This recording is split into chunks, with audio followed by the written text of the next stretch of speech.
आप सभी मसीह भाई बहनों को प्रभु यीशु मसीह के नाम में जय मसीह की।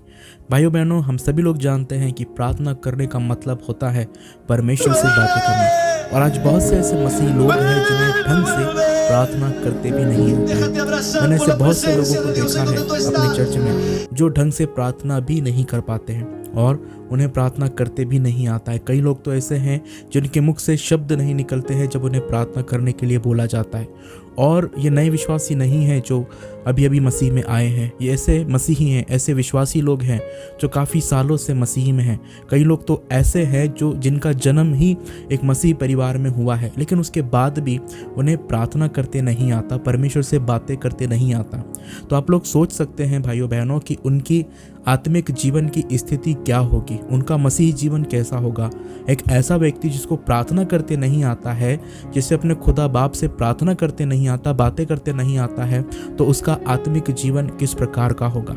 ऐसी स्थिति आज बहुत से मसीही लोगों की है, आज ऐसी ही स्थिति बहुत से विश्वासियों की है। और मैं आपको दावे के साथ बताना चाहता हूँ भाइयों बहनों कि ऐसे बहुत से मसीही विश्वासी लोग हैं जो जिनका जन्म मसीही परिवार में हुआ, जिन्होंने मसीही परिवार में जिनका पालन पोषण हुआ, जो 40 साल 20 साल से 30 साल से एक मसीह परिवार में, एक मसीह वातावरण में रहते हैं, जो हर संडे चर्च जाते हैं, जिनके घर में प्रेयर मीटिंग होती है, लेकिन उसके बावजूद भी उन्हें ढंग से प्रार्थना करते नहीं आता। और ऐसे कई मसीह विश्वासी लोग हैं जिनको तो प्रार्थना के शब्द भी उनके मुख से नहीं निकलते, उनको मालूम ही नहीं है कि परमेश्वर से प्रार्थना कैसे की जाती है। मैंने आपको बताया कि प्रार्थना का मतलब होता है परमेश्वर से बात करना। तो ऐसे मसीह लोग जिनको परमेश्वर से बात करते नहीं आता है कि अपने खुदा बाप से कैसे बात करें, अपने खुदा बाप से कैसे संपर्क करें, वो नहीं आता है, तो उनके आत्मिक जीवन की स्थिति को हम लोग जान सकते हैं, हम लोग समझ सकते हैं कि उनका आत्मिक जीवन किस प्रकार का होगा। कहीं आप लोगों का मसीह जीवन तो ऐसा नहीं है, कहीं आप लोग तो उस कैटेगरी में नहीं आते हैं जिनको प्रार्थना करते नहीं आता। अगर आप नए विश्वासी हैं तो इसमें कोई दुख की बात नहीं है, क्योंकि नए विश्वासी परमेश्वर से बातें करना सीखते हैं। मैंने ऐसे नए मसीह लोगों को देखा है जिन्हें 6 महीने हुए, जिन्हें साल भर हुआ। एटलीस्ट मैंने ऐसे भी विश्वासियों को देखा है जिन्हें सिर्फ मसीह में आए हुए 1 महीना ही हुआ होता है, 2 महीना ही हुआ होता है, लेकिन फिर भी वो परमेश्वर से बात करना, परमेश्वर से प्रार्थना करना अच्छी तरह से जानते हैं। भले ही उनके शब्द थोड़े से लड़खड़ा जाते हैं, थोड़े से वो शब्दों में हेरफेर कर लेते हैं, लेकिन वो परमेश्वर से प्रार्थना करना जानते हैं और बहुत अच्छी प्रार्थना वो लोग करते हैं जो नए मसीह में आए हुए लोग हैं। लेकिन मैं बात कर रहा हूँ उन पुराने मसीही लोगों की जो अपने आप को जन्मजात मसीही कहते हैं, जन्मजात क्रिश्चियन कहते हैं। उन लोगों की आत्मिक स्थिति के बारे में अगर आप लोग जानोगे ना तो आपको बहुत ही आश्चर्य होगा, आपको बहुत हैरानी होगी कि जो नए विश्वासी है उनसे कहीं ज़्यादा पिछला जो जीवन है, उससे कहीं ज़्यादा निचला जो जीवन है वो पुराने मसीहियों का है, या तो जो पैदाइशी क्रिश्चियन है या जो 40 साल 50 साल से मसीह में है। भाइयों बहनों, ये बहुत ही गंभीर बात है आज मसीही समाज के लिए, मसीही लोगों के लिए। परमेश्वर ने बहुत ही सुंदर तरीका प्रार्थना करने का बताया मत्ती के सुसमाचार और उसके 6वें अध्याय में हम लोग देखते हैं। और ये प्रभु की प्रार्थना थी जो प्रभु ने हमको सिखाई थी। और मैं आपको दावे के साथ कहना चाहता हूँ भाइयों बहनों कि कई ऐसे लोग हैं जिनको सिर्फ प्रभु की ही प्रार्थना अच्छे से आती है, और जब वो संडे के दिन चर्च में जाते होंगे और जब चर्च में उनकी प्रभु की प्रार्थना होती होगी तब उसी ही प्रार्थना को वो पूरा बोलते होंगे आंख बंद करके। उसके अलावा उनका ना तो घर पे कोई प्रार्थना का जीवन होगा, ना कहीं संगति में उनका प्रार्थना का जीवन होगा। वो प्रार्थना के जीवन में बहुत ठंडे होते हैं। लेकिन जो नए विश्वासी है उनको एक लगन होती है कि वो परमेश्वर से कैसे प्रार्थना करे। उनके अंदर एक लगन होती है कि वो अपने खुदा बाप से जो उनकी प्रार्थनाओं को सुनता है उस तक अपने विनतियों को, अपनी प्रार्थना निवेदनों को कैसे पहुंचाए। भले ही वो अपने टूटे फूटे शब्दों में प्रार्थना करते हैं, लेकिन वो प्रार्थना ज़रूर करते हैं, वो प्रार्थना ज़रूर करते हैं भाइयों बहनों। वो प्रार्थना में चूकते नहीं है, क्योंकि उनका विश्वास प्रभु यीशु मसीह के ऊपर होता है। वो दुनिया से ठोकर खाए हुए लोग होते हैं, वो जगह जगह पर जाकर देख लेते हैं, लेकिन कहीं भी उनको आशा या उम्मीद की किरण नज़र नहीं आती। लेकिन जब वो प्रभु यीशु मसीह के पास आते हैं तो उन्हें सुकून होता है, उन्हें शांति होती है, उन्हें इस बात का विश्वास होता है कि कोई है जो हमारी प्रार्थनाओं को सुनता है, कोई है जिसको हमारे दुखों की चिंता है, कोई है जो हमारी समस्याओं पर ध्यान लगाता है। और उस प्रभु यीशु मसीह के पास प्रार्थनाओं के माध्यम से वो अपनी समस्याओं को रखते हैं। इस विश्वास के साथ कि प्रभु यीशु मसीह हमारी जीवन की समस्याओं को, हमारे जीवन की परेशानियों को दूर करेगा। और सच में परमेश्वर उनकी प्रार्थनाओं को सुनता और उनकी प्रार्थनाओं के उत्तर भी उनको उनके जीवन में प्रदान करता है। इसलिए तो आज जो नए मसीह लोग हैं, जो प्रभु यीशु मसीह में नए नए आए हुए हैं, उनका विश्वास प्रभु यीशु मसीह के ऊपर बहुत ज़्यादा मजबूत है। और आप लोग देख सकते हैं कि ऐसी बहुत से स्थान है जहाँ पर बहुत से नए मसीह लोग आत्मा के साथ भर कर परमेश्वर से प्रार्थना करते हैं, उसकी आराधना और उसकी महिमा करते हैं। लेकिन वहीं अगर पुराने क्रिश्चियनों की बात की जाए, लेकिन वहीं अगर जो जन्मजात क्रिश्चियन है उनकी अगर बात की जाए, तो उनका जो आत्मिक जीवन है वो बहुत ही ठंडा हुआ पड़ा हुआ है। बहुत ही ठंडी स्थिति है उनके आत्मिक जीवन की, और यह बहुत ही दुख की बात है। मैंने ऐसे बहुत से चर्चेस को देखा है भाइयों बहनों, मैं आपको सच बताता हूँ, मैंने बहुत से चर्चेस को देखा है जहाँ पर मसीह लोगों का, जो पुराने मसीह क्रिश्चियन है, जो जन्मजात क्रिश्चियन हैं, उनके आत्मिक जीवन की स्थिति बहुत ही दयनीय है। उन्हें फिर से एक नई शुरुआत करने की आवश्यकता है।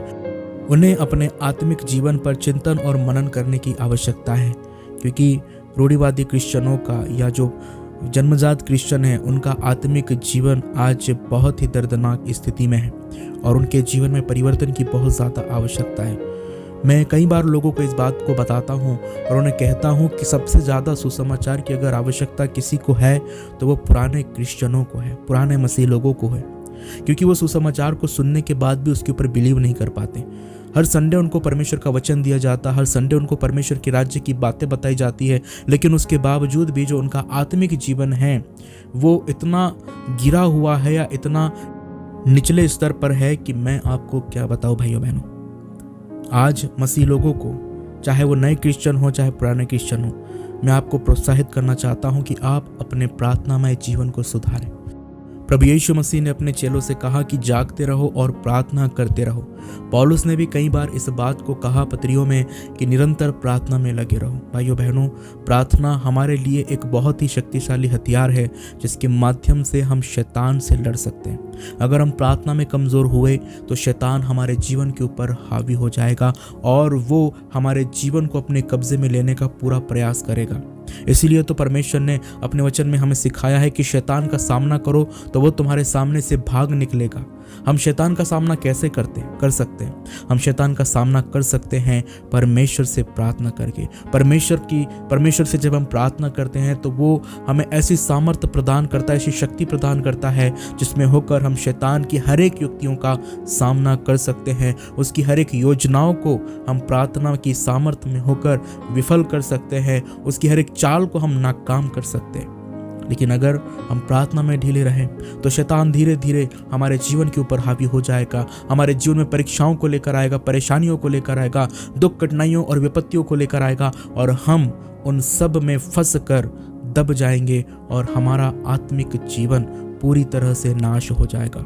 और शैतान यही चाहता है कि हम आत्मा में न बढ़े। शैतान यही चाहता है कि हमारी आत्मिक उन्नति ना हो। शैतान यही चाहता है कि हम परमेश्वर से दूरी बनाए रखें। शैतान यही चाहता है कि हम प्रभु यीशु मसीह में न बढ़े, हम आत्मिक रीति से उन्नति ना करें। ये शैतान की इच्छा है जो हमारे जीवन में है। लेकिन हमारा परमेश्वर हमको बढ़ाना चाहता, हमारा परमेश्वर हमको सामर्थ्य से भरना चाहता है, हमारा परमेश्वर हमको आत्मिक शक्ति से भरना चाहता है और हमारा परमेश्वर हमें वो ताकत देना चाहता है जिससे हम शैतान को चने चबा दें, शैतान को घुटनों पर लेकर आए। वो शक्ति, वो सामर्थ हमारा परमेश्वर हमें देना चाहता है। लेकिन वो शक्ति और वो सामर्थ हमें कहाँ से मिलेगी? सिर्फ और सिर्फ प्रार्थना के माध्यम से।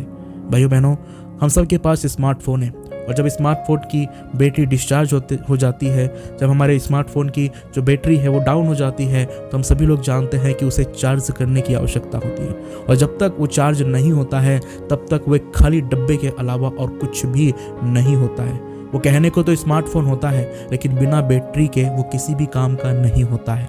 वैसे ही आपका मसीही जीवन भी है। जब तक आप प्रार्थना में अपने आप को चार्ज नहीं करोगे, आप लोग एक खाली डब्बे के समान होगे। आप किसी काम के नहीं रहोगे, आपका कोई उपयोग नहीं होगा। लेकिन जब आप परमेश्वर के साथ अपने संपर्क को बनाते हैं, लेकिन जब आप परमेश्वर की सामर्थ्य से अपने आप को चार्ज करते हैं तो आप एक उपयोगी पात्र बन जाते हैं और परमेश्वर आपको ऐसे इस्तेमाल करता है जैसा आप सोच भी नहीं सकोगे। भाइयों बहनों, वो परमेश्वर की शक्ति, वो परमेश्वर की ताकत है जो परमेश्वर आपको आपके अंदर देना चाहता है। लेकिन आपको आवश्यकता है कि प्रार्थना के माध्यम से आप अपने आप को चार्ज कर सकें। आज जो भी मेरी इस वीडियो को सुन रहे हैं, देख रहे हैं, मैं आप सभी लोगों से निवेदन करना चाहता हूँ। आप चाहे नए क्रिश्चियन हो, चाहे पुराने क्रिश्चियन हो, मुझे उससे मतलब नहीं है, लेकिन मुझे मतलब है आपके आत्मिक जीवन से। आपका आत्मिक जीवन सुधरना चाहिए, आपका आत्मिक जीवन परिपक्व होना चाहिए, आपको प्रार्थना करते आना चाहिए, क्योंकि आप किसी प्रधानमंत्री से नहीं, आप किसी राष्ट्रपति से नहीं, आप इस पूरी दुनिया को बनाने वाले परमेश्वर से बातें कर रहे होते। इस पूरी कायनात को बनाने वाले परमेश्वर से, जिसने मुझको, आपने और इस पूरी दुनिया को रचा है अपने शब्द मात्र से, उस परमेश्वर से आप बातें करते। और कितनी सौभाग्य की बात है भाइयों बहनों कि हमारे परमेश्वर ने हमारे लिए एक मार्ग खोला है प्रभु यीशु मसीह के द्वारा, है ना। अगर हम किसी राष्ट्रपति के पास जाए या किसी प्रधानमंत्री के पास अगर हम लोग जाते तो हमें कितनी सारी परमिशन लेनी पड़ती है, कितने सारे नियम कानूनों को पूरा करना पड़ता है, तब जाकर हमारी पहुंच वहां तक होती है ना। प्रधानमंत्री के पास हो जाए, कलेक्टर के पास भी अगर आप जाने की कोशिश करोगे तो आपको बहुत से नियम कानूनों का पालन करने के बाद ही कलेक्टर के पास जाने का मौका मिलेगा, वो भी अगर आपके पास कोई ठोस कारण हो वहां पर जाने का, तो ही आपको कलेक्टर के पास जाने की अनुमति मिलेगी, अन्यथा नहीं जा सकते। आप ऐसे यूं ही मिलने नहीं जा सकते, चाय पीने उनके पास नहीं जा सकते, ऐसी गुफ्तगू करने उनके पास नहीं जा सकते। लेकिन हमारा परमेश्वर कितना महान है भाइयों बहनों, जिसने हमारे लिए द्वार खोल कर रखा है कि हम कभी भी किसी भी वक्त उसके पास जा सकते और उससे प्रार्थना कर सकते, उससे बातें कर सकते हैं। भाइयों बहनों, कितना सुंदर हमारा परमेश्वर है। आप कल्पना करके देख सकते हैं, आप सोच के देखिए, विचार करके देखिए इस बात को कि अगर आपको किसी बड़े अधिकारी, सरकारी अधिकारी के पास जाना हो तो आपको कितने झमेले पाड़ने पड़ते हैं, लेकिन अगर आपको इस पूरी दुनिया को बनाने वाले के पास जाना हो तो आपको कुछ भी करने की ज़रूरत नहीं है। सिर्फ अपनी आंखों को बंद करना है, अपने घुटनों पर आना है और परमेश्वर से सिर्फ बातें करना है, अपने दिल से उसको पुकारना है और वो आपकी सुनने के लिए हमेशा तैयार है। आपको कोई एप्लीकेशन लिखने की ज़रूरत नहीं, आपके पास कोई ठोस कारण होने की भी ज़रूरत नहीं है। आप अपने हर दिल की हर बात को, चाहे वो छोटी हो चाहे बड़ी हो, वो आप अपने खुदावंद से, अपने परमेश्वर से, जो मेरी और आपकी प्रार्थना को सुनता है, जिसका ध्यान हम सब के ऊपर हमेशा लगा रहता है, वो आपसे बात करने के लिए हमेशा तैयार है, वो आपकी सुनने के लिए हमेशा तैयार है, वो आपको अपनी बातें बताने के लिए हमेशा तैयार है। हालेलुया। आप लोग जानते हैं भाइयों बहनों कि अब्राहम एक ऐसा व्यक्ति था जिससे परमेश्वर ने अपने दिल की बात शेयर की थी। आप लोग पढ़ते हैं उत्पत्ति की पुस्तक में, आप लोगों ने पढ़ा है जब परमेश्वर सदम और अमोरा को नाश करने वाले थे तो परमेश्वर स्वर्ग से उतर आया और परमेश्वर ने सदम और अमोरा को अब्राहम को दिखाया और उससे कहा कि ये वो नगर है जिसे मैं नाश करने जा रहा हूं। देखिए भाइयों बहनों, कितना अद्भुत है परमेश्वर जो स्वर्ग से उतर आता है और अपने लोगों से अपने दिल की बात करता है। परमेश्वर आदम और हवा से भी बात करता था और इसीलिए तो परमेश्वर ने उन्हें रचा था कि वो उनके साथ संगति कर सके, उनके साथ बात कर सके। लेकिन पाप के द्वारा एक खाई आदम और हवा और परमेश्वर के बीच में आ गई थी, हमारे बीच में आ गई थी वो खाई। लेकिन परमेश्वर ने प्रभु यीशु मसीह के द्वारा उस खाई को भर दिया और हमारे लिए फिर से एक द्वार खोल दिया ताकि हम प्रभु यीशु मसीह के माध्यम से अपने स्वर्गीय पिता से बातें कर सके। वो आज भी आपसे बात करना चाहता है, वो आज भी आपसे सुनना चाहता है, वो आज भी आपसे कुछ कहना चाहता है। लेकिन आवश्यकता है कि आप उसके चरणों के निकट आकर उससे मांगे, उससे प्रार्थना करें, उससे बातें करें। परमेश्वर आपसे बातें करना चाहता है भाइयों बहनों। आप चाहे कोई भी क्यों ना हो, आप चाहे कितनी ही उम्र के क्यों ना हो, आप चाहे मसीह में कितने ही समय से क्यों ना हो, मैं आज आपसे कहना चाहता हूँ कि आप अपने प्रार्थनामय जीवन को सुधारें, आप अपने आत्मिक जीवन के ऊपर ध्यान दें। आज परमेश्वर आपसे कहता है कि वो आपसे बातें करना चाहता है, लेकिन ज़रूरी यह है कि आप उससे संगति करने का समय निकालें, आप उससे बातें करने का समय निकालें, क्योंकि वो आपसे बातें करना चाहता है। परमेश्वर का वचन कहता है कि मुझसे बातें कर, मुझसे प्रार्थना कर और मैं तुझे ऐसी ऐसी बातें बताऊंगा जिसे तू अभी नहीं समझता। ये वायदा, ये प्रतिज्ञा परमेश्वर ने किया है। परमेश्वर स्वयं कहते हैं कि मुझसे बातें कर, मुझसे प्रार्थना कर, मुझसे प्रार्थना कर, प्रार्थना के द्वारा मुझसे बातें कर और मैं तुझे ऐसी ऐसी बातें बताऊंगा, ऐसी गूढ़, ऐसी भेद की बातें बताऊंगा जिसे तू अभी नहीं समझता। परमेश्वर प्रार्थना के माध्यम से आपको अपना प्रकाशन देना चाहता। परमेश्वर प्रार्थनाओं के माध्यम से आपको अपनी बातें बताने चाहता। परमेश्वर प्रार्थनाओं के माध्यम से आपको वो सब बताना चाहता है जो परमेश्वर आपके जीवन में करना चाहता है। लेकिन आवश्यकता यह है कि आप पहले प्रार्थना करें, तब परमेश्वर आपको बड़ी बड़ी और कठिन बातें बताएगा जिसे आप नहीं समझते। उन बातों का भेद भी परमेश्वर आपको बताएगा। लेकिन आपको प्रार्थना करना है, परमेश्वर से बातें करना है। और जब आप परमेश्वर से बातें करोगे तब आप देखोगे कि आप किस तरह से परमेश्वर की आत्मा में होकर परमेश्वर के वचनों को और परमेश्वर के शब्दों को सुनने पाओगे। भाइयों बहनों, परमेश्वर आपकी सहायता, आपकी मदद करे। और मैं आपको प्रोत्साहित करता हूँ एक बार फिर से कि आप अपने आत्मिक जीवन के ऊपर ध्यान दें, आप अपने मसीह जीवन के ऊपर ध्यान दें। आप ध्यान दें कि क्या आपका आत्मिक जीवन ठीक है। आप ध्यान दें कि आप प्रार्थना करना जानते हैं क्या। अगर आपको मसीह में 20 साल हो गए, 15 साल हो गए, 8 साल हो गए, 6 साल हो गए और अभी भी आपको प्रार्थना करते नहीं आती है, तो ये आपके लिए एक शर्म की बात है, यह आपके लिए एक लज्जा की बात है, यह आपके लिए बहुत ही दुख की बात है। आपको मसीह में बढ़ना है तो आपको प्रभु यीशु से बातें करना ज़रूरी है। और जब तक आप प्रार्थना में अपने जीवन को मजबूत नहीं करोगे, आप किसी भी तरह से आत्मिक रीति से उन्नति नहीं कर पाओगे।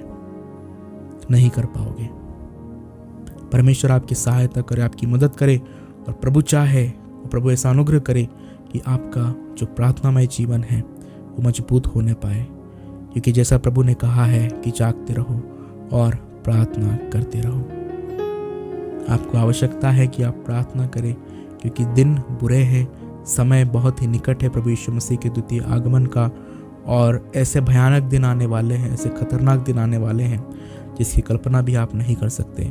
लेकिन अगर आप प्रार्थना करते रहेंगे तो उन कठिन दिनों में भी परमेश्वर आपको सामर्थ्य देगा कि उन कठिन समयों का, उन बहुत ही भयानक दिनों का भी सामना आप परमेश्वर की शक्ति और सामर्थ्य में होकर कर सको।